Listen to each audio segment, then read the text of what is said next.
টানা ১৬ বছর ক্ষমতার দাপট দেখিয়ে বিশাল অঙ্কের দুর্নীতি করেও ধরাছোঁয়ার বাইরে থেকে যায় আওয়ামী লীগ আমলের সংসদ সদস্যরা। ক্ষমতার জাদুতে গড়ে তোলে অবৈধ সম্পদের পাহাড়।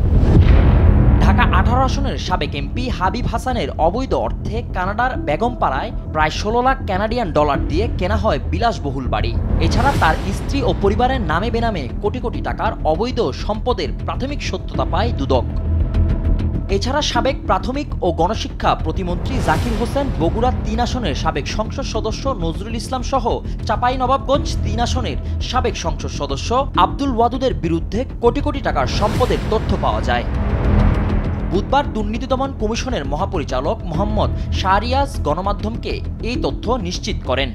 সাবেক প্রাথমিক ও গণশিক্ষা প্রতিমন্ত্রী জনাব মোহাম্মদ জাকির হোসেনের বিরুদ্ধে অনিয়ম ও দুর্নীতির মাধ্যমে দেশে বিদেশে অবৈধ সম্পদ ও অবৈধভাবে শিশু কল্যাণ ট্রাস্টের বিদ্যালয় অন্তর্ভুক্তি অনুমোদনের অভিযোগ পাওয়া গিয়েছে।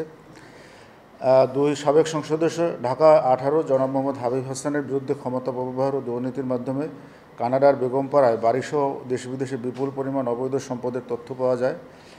সাবেক সংসদ সদস্য বগুড়া ৩ অ্যাডভোকেট নুরুল ইসলাম মোহাম্মদ তালুকদারের বিরুদ্ধে প্রকল্পের অর্থ আত্মসাৎসহ অনিয়ম ও দুর্নীতির মাধ্যমে দেশে বিদেশে অবৈধ সম্পদের তথ্য পাওয়া যায়। সাবেক সংসদ সদস্য চাঁপাইনবাবগঞ্জ ৩ জনাব আব্দুল ওয়াদুদের বিরুদ্ধে অনিয়ম ও দুর্নীতির মাধ্যমে তার নিজ ও পরিবারের নামে কোটি কোটি টাকার সম্পদের তথ্য পাওয়া গিয়েছে। গোয়েন্দা তথ্যের ভিত্তিতে প্রাথমিক এর সত্যতা পরিলক্ষিত হয়। প্রকাশ্য অনুসন্ধানের জন্য আমাদের মাননীয় কমিশন কর্তৃক সিদ্ধান্ত গৃহীত হয়েছে।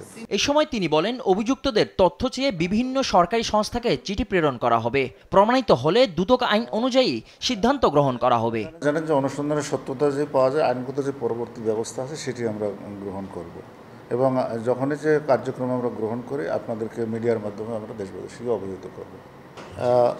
হ্যাঁ, মানে আপনারা জানেন যে অনুসন্ধানের সিদ্ধান্ত গৃহীত হলে তাদেরকে বিভিন্ন জায়গায় আমরা ভূমি অফিস, তারপরে ব্যাংক সহ অন্যান্য যেসব জায়গায় এই সম্পত্তি লুকিয়ে রাখতে পারে বা আছে সেই সব জায়গায় আমরা প্রাথমিকভাবে আমরা চিঠির মাধ্যমে আমরা জানার চেষ্টা করি যে তাদের কোথায় কোথায় এই অবৈধ সম্পত্তিগুলো আছে এবং সেগুলি পাওয়ার পরে পরবর্তীতে আমরা আইনগত পরবর্তী পদক্ষেপ আমরা গ্রহণ করি। গোয়েন্দা তথ্যের প্রাথমিক সত্যতা পাওয়ায় প্রকাশ্যে অনুসন্ধানের সিদ্ধান্ত নেয় কমিশন। ফজলে আদিত্য, দেশ টিভি, ঢাকা।